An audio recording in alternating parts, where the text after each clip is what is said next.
बिस्मिल्लाहिर्रहमानिर्रहीम। अस्सलाम वालेकुम। मैं हूँ आपकी उर्दू की मौल्लिमा राबेल ज़ाहरा। आज हम पढ़ने जा रहे हैं शशम जमात से उर्दू का सबक। हमारा मौजू है सबक नात, और नात में से हम पढ़ेंगे मुतलाजिम अल्फाज। हम आगे बढ़ते हैं। ग्रोही या मुतलाजिम अल्फाज का इस्तेमाल। इंशाअल्लाह इस सबक के आखिर तक आप इस काबिल हो सकेंगे कि ग्रोही और मुतलाजिम अल्फाज का इस्तेमाल कर सकें।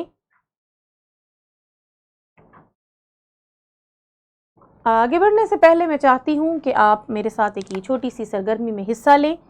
अगर हम आपके पसंदीदा टीवी शो की बात करें तो इससे आपके जहन में कौन कौन सी चीज़ें आती हैं। अगर मेरे पसंदीदा टीवी शो की बात की जाए तो मेरे जहन में सबसे पहले आएगा वो शख्स जो प्रोग्राम एंकर है, उसके बाद उस प्रोग्राम के हिस्से आएंगे। उसमें छोटे बच्चे शामिल थे, उसमें वो नातिया मुकाबला था, उसमें बैतबाजी थी।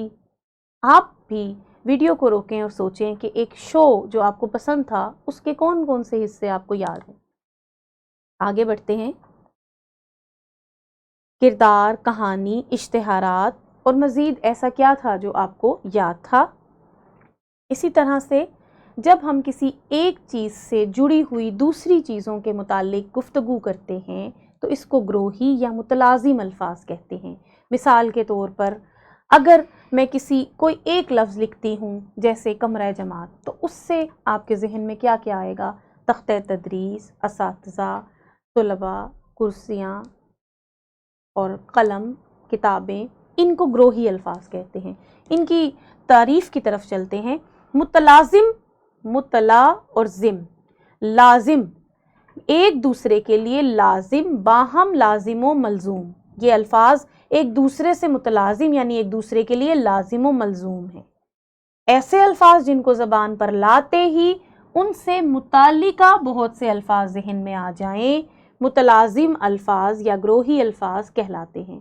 जैसे कायनात के मुतालिक सोचते हुए हमारे जहन में चांद, सूरज, सैयारे, सितारे जैसे दीगर अल्फाज उभरते हैं। इसी तरह से जब हम किसी एक लफ्ज़ के मुतालिक सोचते हैं तो उससे जुड़े हुए दीगर अल्फाज हमारे जहन में आ जाते हैं। जैसे कमरे जमात के लफ्ज़ को पढ़ते या सुनते ही जहन में और भी बहुत से लफ्ज़ आ जाते हैं। दरअसल मुतलाजिम अल्फाज वो अल्फाज हैं जो आपको इबारत लिखने में मदद करते हैं। जब हम इबारत लिखते हैं, कोई मजमून नवीसी कर रहे हैं, कहानी लिख रहे हैं, तो हमें अगर मुतलाजिम अल्फाज पर दस्तरस हासिल होगी तो हमारे पास अल्फाज का ज़ख़ीरा बढ़ जाएगा और हम ज़्यादा आसानी से अपनी तहरीर को पुख्तगी के साथ बयान कर सकेंगे। देखिए कमरा जमात, अब इसके मुतलाजिम अल्फाज देखिए, उस्ताद, चार्ट, मेज़, कुर्सियाँ, बस्ता, ये सब कमरा जमात के मुतलाजिम अल्फाज हैं।